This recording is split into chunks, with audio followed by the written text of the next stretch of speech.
Hello, and welcome to the AP Human Geography News Channel, the news channel with only one segment, this segment.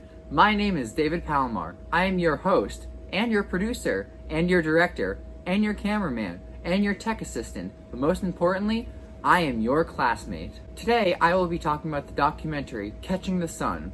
And now for a quick plot synopsis. The film begins showing a devastating fire that occurred in 2012 in Richmond, California, from a Chevron refinery, which is an oil company. The documentary then interviewed the people living in Richmond, and they explained how the town is very poor and cannot afford proper protection against these disasters, which occur frequently.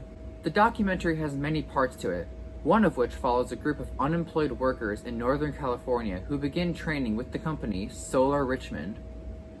The unemployed workers range from middle-aged men to students who cannot afford to go to college.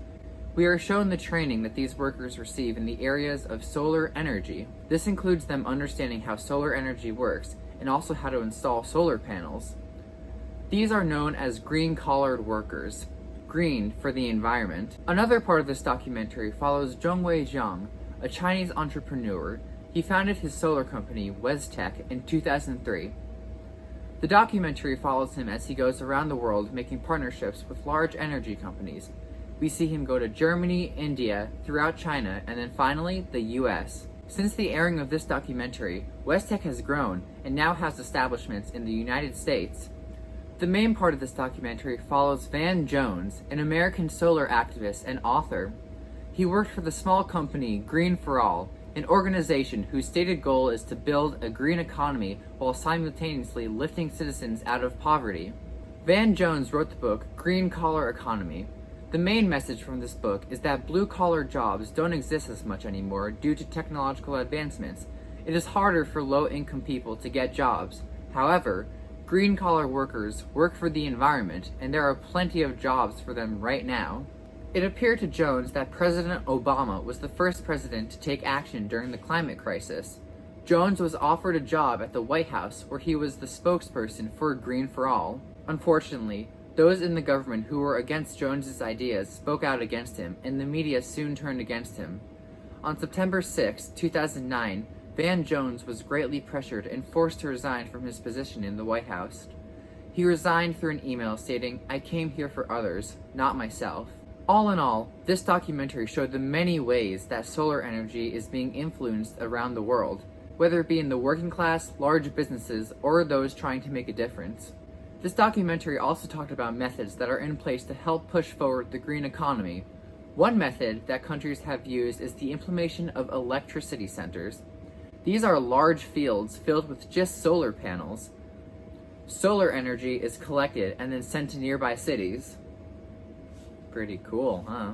A country that is focused on in the documentary is Germany.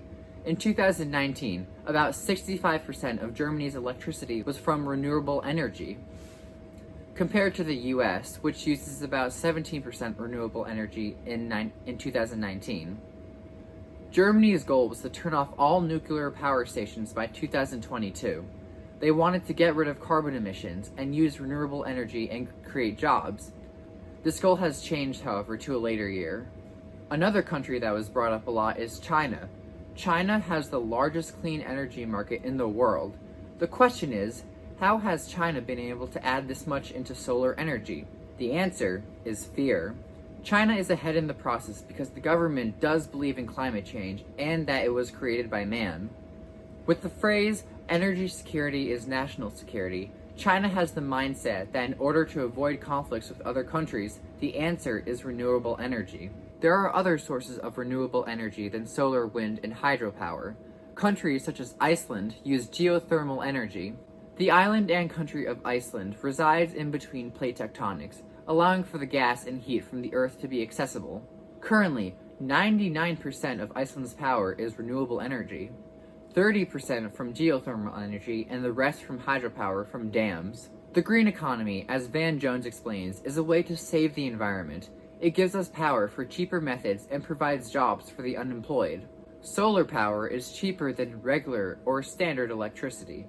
Installing new solar panels is cheaper than investments in coal, natural gas, or other fossil fuel options. In addition, harnessing the power of the sun directly cuts out the middleman and is therefore cheaper.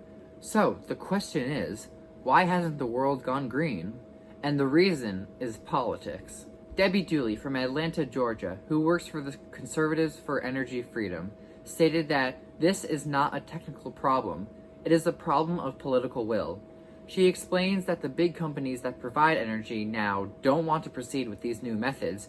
Also, any political leaders who side with the big corporations are because they are trying to maintain the economy that they have.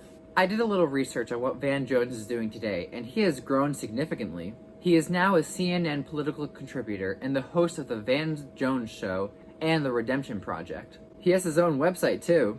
Since the release of this documentary in 2016, he has written many other books and has founded many new projects, and he's still sticking with his original company, Green for All. The fight for the environment against the government and politics is growing every day.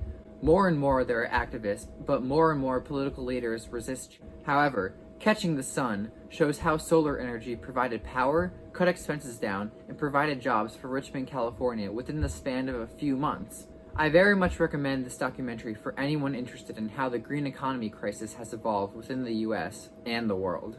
And that's all we have time for today. Until next time, which there probably won't be, I'm David Palomar, and this has been AP Human Geography News.